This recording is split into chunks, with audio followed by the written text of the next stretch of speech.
या बातमीपत्राचे प्रमुख प्रायोजक प्लॅटिनम मॉल इंद्रधनु सोलापूर। सोलापुरातील सर्वात प्रतिष्ठित इंद्रधनु सोसायटीचा नवीन भव्य कमर्शियल प्रोजेक्ट आता रेल्वे स्टेशनच्या अगदी शेजारी शहराच्या मध्यवर्ती ठिकाणी।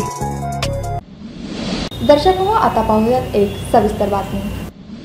प्रभाग क्रमांक 2 मध्ये संगीताताई उमेश कोळेकर आणि धरीराज मल्लिकार्जुन रमण शेट्टी यांनी महापालिका सफाई कर्मचाऱ्यांसोबत दिवाळी साजरी केली। या प्रसंगी दिवाळीच्या फराळातील चिवडा, शंकरपाळी, बुंदी लाडू, करंजी, रवा लाडू, पणत्या अशा साहित्यांचं वाटप करण्यात आलं। या कार्यक्रमाची सुरुवात शेळगी चौकातील श्रीमंत मानाचा गणपतीची आरती करून करण्यात आली। या कार्यक्रमाला प्रमुख अतिथी म्हणून भारतीय जनता पक्षाच्या शहराध्यक्षा रोहिणीताई तडवळकर, महिला मोर्चाच्या अध्यक्षा रंजिता चाकोते, युवा मोर्चा अध्यक्ष विजय कुलथे, माजी नगरसेवक चंद्रकांत रमण शेट्टी, माजी उपमहापौर पद्माकर काळे, बिज्जू प्रधाने, राष्ट्रवादी काँग्रेस शहर उत्तर विधानसभा अध्यक्ष प्रकाश जाधव, राष्ट्रवादी काँग्रेसचे खजिनदार राजेंद्र पवार, जयश्री धप्पादुळे, ऋषिकेश चिट्टे, लोकेश नंदाल, सोलापूर महानगरपालिका मुख्य सफाई अधीक्षक बाबासाहेब इंगळे, प्रशांत जाधव आदींची उपस्थिती होती। या कार्यक्रमात सोलापूर महानगरपालिकेचे प्रभाग 2 मधील अधिकारी आणि सफाई कर्मचारी मोठ्या संख्येने उपस्थित होते। या कार्यक्रमाचं प्रास्ताविक धनराज रमण शेट्टी यांनी केलं तर आभार उमेश कोळेकर यांनी मानले।